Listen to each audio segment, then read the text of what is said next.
Voilà, mesdames, mesdemoiselles et messieurs, chers amis téléspectateurs, Balandianga Wabinoki Laurent Lobé la autre m'a dit analyste spirituel. Batata ba maman, mais tozali kokota na fête ya le 25 mai oyo bisonyo sotoyebi mbotama ya Kolo Yesu, mbotama ya papa Dialungana Kianga ni Salomo oyo azali deuxième fils ya papa Simo Kimbangu oyo ya 21 et puis azali deuxième chose spirituelle na ngomba ya Molimo Mosantu babengaki epe les gardiens de la ville sainte de Nkamba, Nouvelle Jérusalem. Papa Fumambanza azalaki na ba potentialité tellement énorme. Alors biso na cadre ya émission les analyses spirituelles tolingaki tolobela muke makambo ya papa Fumambanza tokolobela mbotamate parce que je crois que ba pasteur ebele bakosala ba émission oyo bakosala ba émission bakosala pe ba mateya bakopesa mateya na niveau ya ba chaîne na biso officielle la Ratelki oyo je salue le DG Christian Apassa na ba collaborateur na yenyoso et puis tokozwa pe ba mateya ya ndenge na ndenge na ba paroisse na biso y compris na mboka na biso ya Nkamba Nouvelle Jérusalem. Alors biso na cadre ya émission les analyses spirituelles to mona qui était tokota moi moke en différence na ba prédication oyo kosalema mikolo oyo ezali bien sûr kolobela mbotama ya papa Fumambanza papa Dialungana Kianga ni Salomo. Alors biso tolingaki tolobela mbotama vraiment te c'est-à-dire tozolobela papa Dialungana mais na cadre ya mbotama te mais tolingaki tolobela papa Dialungana na cadre ya oyo ye ayebisaki biso, c'est-à-dire tofandaki na papa Dialungana mingi bamonaki ye na ba photo et mingi bamonaki ye pe en personne, mingi bamonaki ye bamona ye na ba vision et kino lelo mingi pe bazali komona ye na ba vision et mingi pe ba yebi ete papa Fumambanza azali deuxième fils ya papa Simo Kimbangu, peut-être par ba texte ou bien ba document ou bien ba livre oye komama oye zali koloba solo ete papa Fumambanza azali mwana ya tata Simo Kimbangu ya mibale ba tata ba maman nini biso tolingaki tolobela lelo pona papa Fumambanza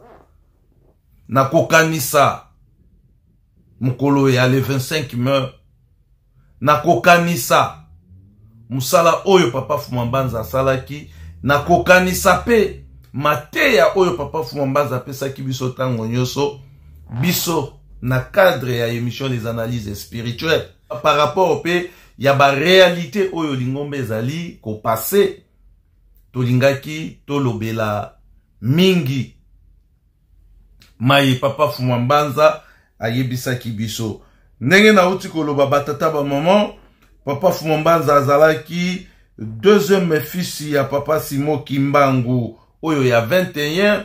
Papa Fumambanza azalaki deuxième chef spirituel na lingomba na biso ya tata Simo Kimbangu après papa Diangenda Kuntima Joseph nde ezalaki papa Fumambanza papa Dialungana Kianga ni Salomo oyo ajouaki pe rôle ya chef spirituel de l'église kimbangiste officiellement investi na bakonzi ya mboka na biso et lelo tozali na papa Simo Kimbangu Kianga ni oyo azali eta comme le troisième chef spirituel de l'église kimbangiste investi na l'état ya mboka na biso. Mais lelo tokolobela papa Simo Kimbangu Kianga ni te ndenge touti koloba tout à l'heure tokolobela papa Fumambanza afandaki na biso toliaki na ye totambolaki na ye tomonaki ye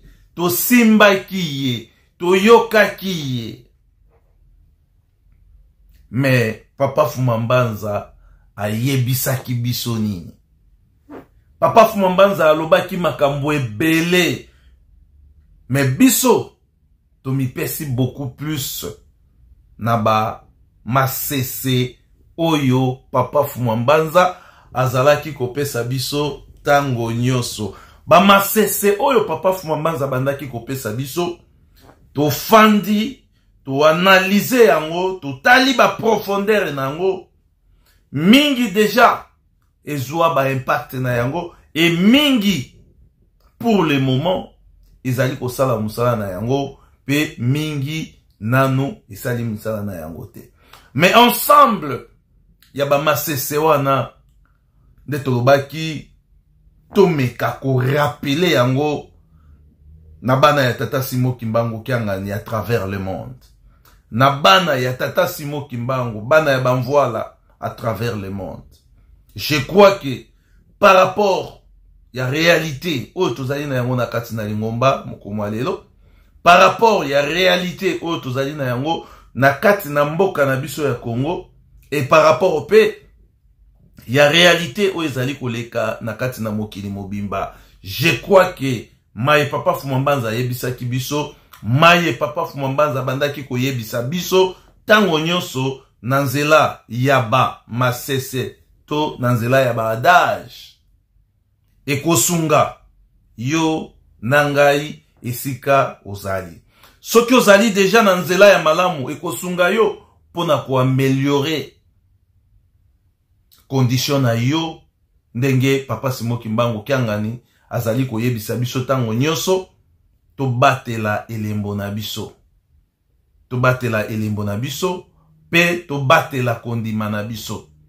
C'est-à-dire eko permettre yo oyeba ko batela elembo na yo pe oyeba ko batela kondima na biso. Batata ba maman.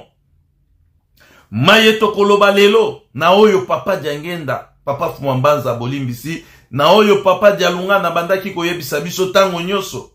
Soki ekuti yo ozali likolomoko na libanda likolomoko na kati, eko permettre yo oyeba ko se positionner po ete mokona suka okoka kobikisama.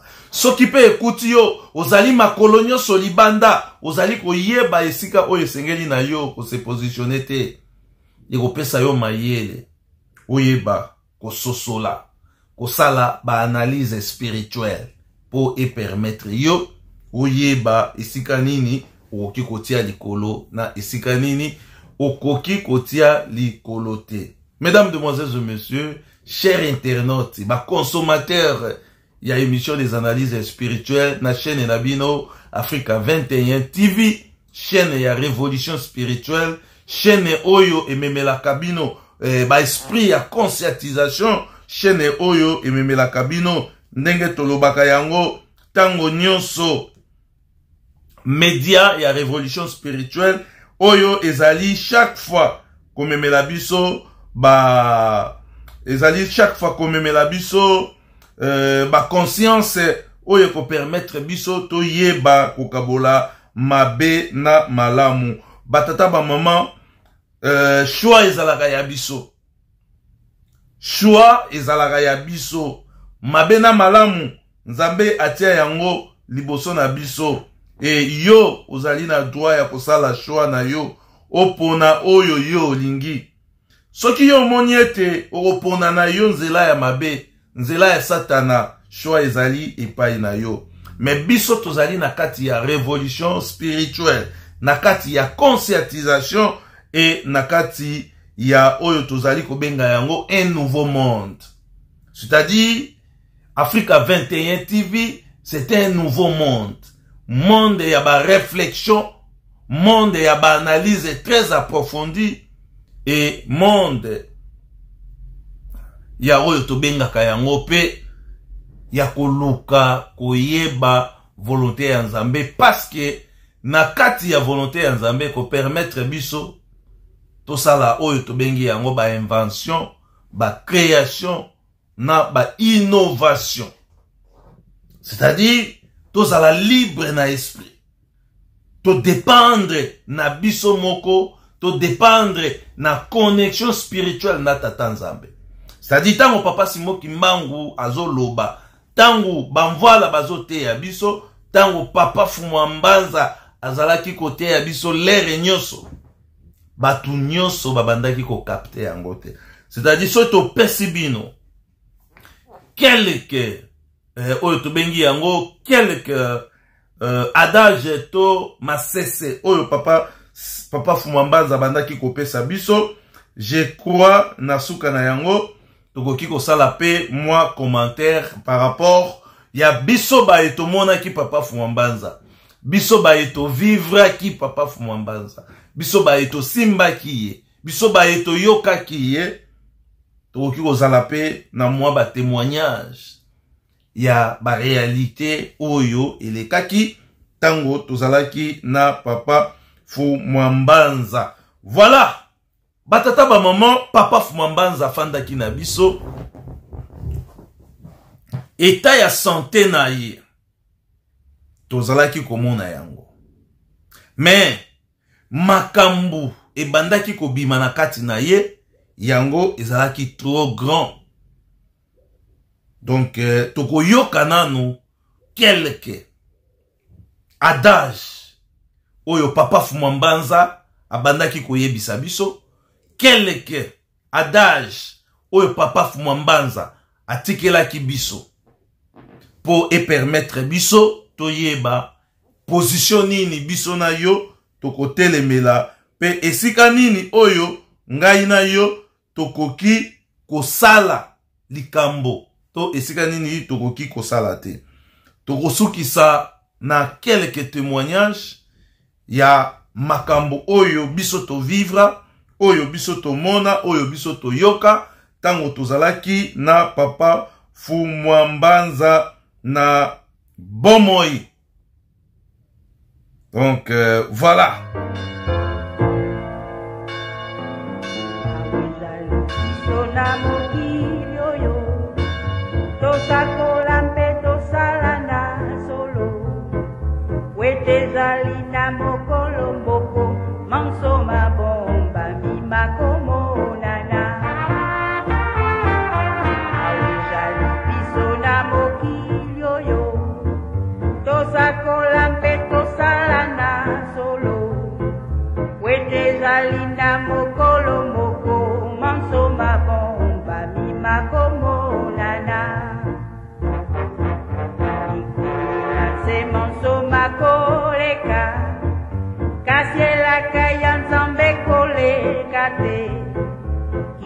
Salema mokili monso sola ya solo buka so point tambe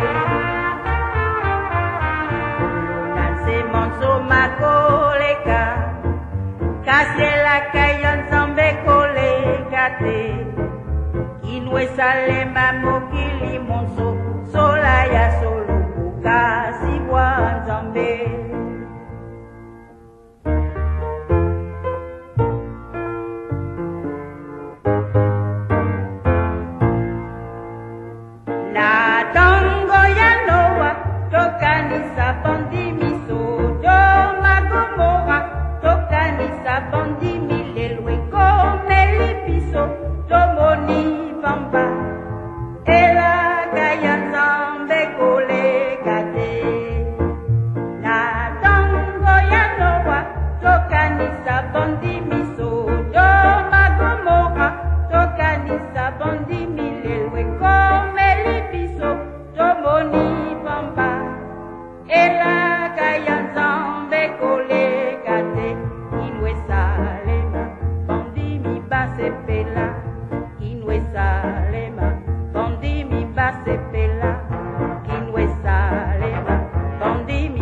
Sepela